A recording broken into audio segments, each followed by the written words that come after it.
মাদুরোকে আটক করতে এআই ভিত্তিক টুল ব্যবহৃত হয়েছে। শুধু নিজের পেটই বাড়াচ্ছেন সেনা নয়, হাঙ্গেরিয়ান প্রধানমন্ত্রীকে জেলেনস্কির কটাক্ষ। কিমের উত্তরসূরি মেয়ে না বোন, ঘনীভূত হচ্ছে প্রাসাদ ষড়যন্ত্র। পরমাণু ইস্যুতে যুক্তরাষ্ট্রের সঙ্গে দ্বিতীয় দফা আলোচনায় ইরানের পররাষ্ট্রমন্ত্রী।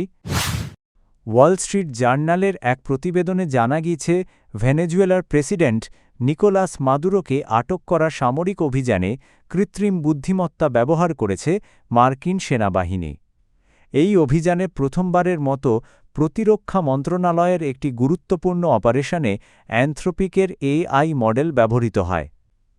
প্রতিবেদন অনুযায়ী কারাকাস থেকে মাদুরো ও তার স্ত্রীকে আটক করা হয় এবং অভিযানের সময় কয়েকটি স্থানে বোমা হামলাও চালানো হয়। সামরিক খাতে এআই ব্যবহারের বিষয়টি প্রযুক্তি কোম্পানিগুলোর বিশ্বাসযোগ্যতা ও বাজারমূল্য বাড়ানোর ক্ষেত্রেও গুরুত্বপূর্ণ হিসেবে দেখা হচ্ছে। তবে অ্যানথ্রোপিকের নীতিমালায় স্পষ্ট বলা আছে, তাদের ক্লড এআই সহিংসতা অস্ত্র তৈরি বা নজরদারির কাজে ব্যবহার করা যাবে না। এ নিয়ে কোম্পানিটি উদ্বেগ জানিয়েছে এবং জানিয়েছে যে সব ব্যবহার তাদের নীতির সঙ্গে সামঞ্জস্যপূর্ণ হওয়া উচিত। জানা গেছে, প্যালেন্টির টেকনোলজিসের ডেটা টুলের মাধ্যমে ক্লড ব্যবহৃত হয়েছে যাদের পেন্টাগনের সঙ্গে অংশীদারিত্ব রয়েছে। তবে এই ব্যবহারের কারণে প্রায় $200 মিলিয়ন একটি চুক্তি বাতিলের বিষয়টি বিবেচনা করছে মার্কিন কর্তৃপক্ষ।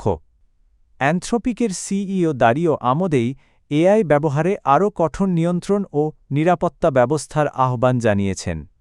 বিশেষ করে স্বয়ংক্রিয় হামলা বা অভ্যন্তরীণ নজরদারিতে এআই ব্যবহারের ঝুঁকি নিয়ে তিনি সতর্ক করেছেন। এদিকে প্রতিরক্ষা সচিব পিট হেগসেথ জানিয়েছেন, পেন্টাগন এমন এআই মডেলের সঙ্গে কাজ করবে না যা যুদ্ধ পরিচালনায় বাধা সৃষ্টি করে। বর্তমানে অনেক প্রযুক্তি কোম্পানি মার্কিন সামরিক বাহিনীর জন্য বিশেষ এআই সরঞ্জাম তৈরি করছে, যার কিছু ক্লাসিফাইড পরিবেশেও ব্যবহারের উপযোগী। মিউনিখ সিকিউরিটি কনফারেন্সে দেওয়া এক ভাষণে হাঙ্গেরির প্রধানমন্ত্রী ভিক্টর অরবানকে কটাক্ষ করেছেন ইউক্রেনের প্রেসিডেন্ট ভলোদিমির জেলেনস্কি। তিনি মন্তব্য করেন, অরবান সেনাবাহিনী শক্তিশালী করার বদলে শুধু নিজের পেটই বাড়াচ্ছেন। ভাষণে জেলেনস্কি তুলে ধরেন, রাশিয়ার বিরুদ্ধে লড়াই করে ইউক্রেন আসলে পুরো ইউরোপকেই সুরক্ষা দিচ্ছে। তিনি বলেন, মলডোভা ও রোমানিয়ার মতো দেশগুলো স্বাধীন থাকতে পারলেও কিছু নেতা নিজেদের নিরাপত্তা জোরদারে যথেষ্ট মনোযোগ দিচ্ছেন না। ইউক্রেন ও হাঙ্গেরির সম্পর্ক আগে থেকেই উত্তেজনাপূর্ণ ছিল, বিশেষ করে অরবানের রাশিয়াপন্থী অবস্থানের কারণে। সাম্প্রতিক সময় নির্বাচন সামনে রেখে ইউক্রেন নিয়ে তার সমালোচনা পরিস্থিতিকে আরও জটিল করেছে। জেলেনস্কি আরও বলেন, ইউক্রেন যে ত্যাগ স্বীকার করেছে তা ইউরোপের নিরাপত্তা রক্ষায় গুরুত্বপূর্ণ ভূমিকা রাখছে। তবে ইউক্রেন ইউরোপীয় ইউনিয়নে যোগ দিতে আবেদন করলেও অরবানের ভেটোর কারণে প্রক্রিয়াটি এগোয়নি। উত্তর কোরিয়ার শীর্ষ নেতৃত্বকে ঘিরে সম্ভাব্য উত্তরসূরি নিয়ে তৈরি হয়েছে নতুন উত্তেজনা। দক্ষিণ কোরিয়ার গোয়েন্দা সংস্থা এনআইএস জানিয়েছে, কিম জং উনের ১৩ বছর বয়সী কন্যা কিম জু আয়ে পরবর্তী নেতা হিসেবে প্রায় চূড়ান্ত হতে পারেন। এই সিদ্ধান্ত কার্যকর হলে তা কিমের ক্ষমতাধর বোন কিম ইয়ো জংয়ের সঙ্গে সম্ভাব্য ক্ষমতার দ্বন্দ্ব তৈরি করতে পারে।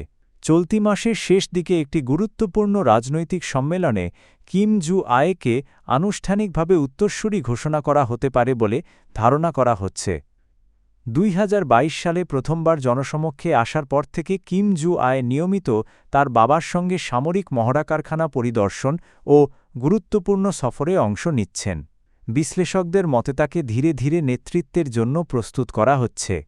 তবে বিশেষজ্ঞরা বলছেন, কিম জং উনের হঠাৎ কিছু হলে রাজনৈতিক ও সামরিকভাবে প্রভাবশালী কিম ইয়ো জং ক্ষমতায় আসার সম্ভাবনাই বেশি।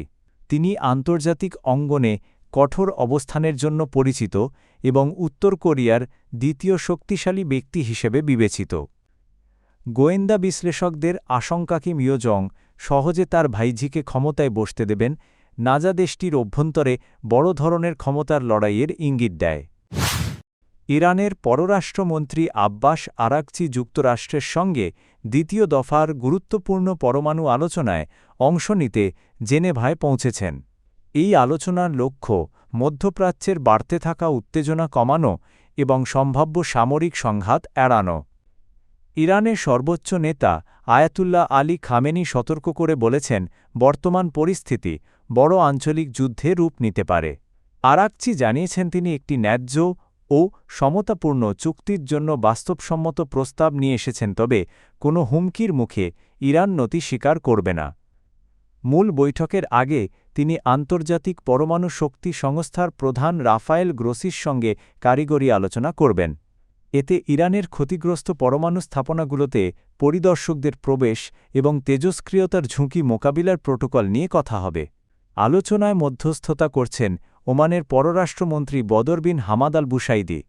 অন্যদিকে যুক্তরাষ্ট্র কঠোর অবস্থান নিয়েছে।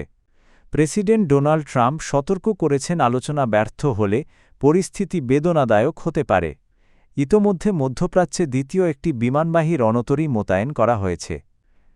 ওয়াশিংটনের দাবি, ইরানকে পুরোপুরি ইউরেনিয়াম সমৃদ্ধকরণ বন্ধ করতে হবে। তবে তেহরান তাদের ক্ষেপণাস্ত্র কর্মসূচি ও পরমাণু অধিকার ক্যারেড লাইন হিসেবে ঘোষণা করেছে। যুক্তরাষ্ট্রের প্রতিনিধি দলে স্টিভ উইটকফ ও জ্যারেড কুশনার থাকার কথা রয়েছে। এদিকে জেনেভায় ইউক্রেন যুদ্ধ নিয়েও আলাদা কূটনৈতিক আলোচনা হতে পারে। যদিও ইউক্রেন অভিযোগ করেছে তাদের ওপর অতিরিক্ত ছাড় দেওয়ার চাপ রয়েছে।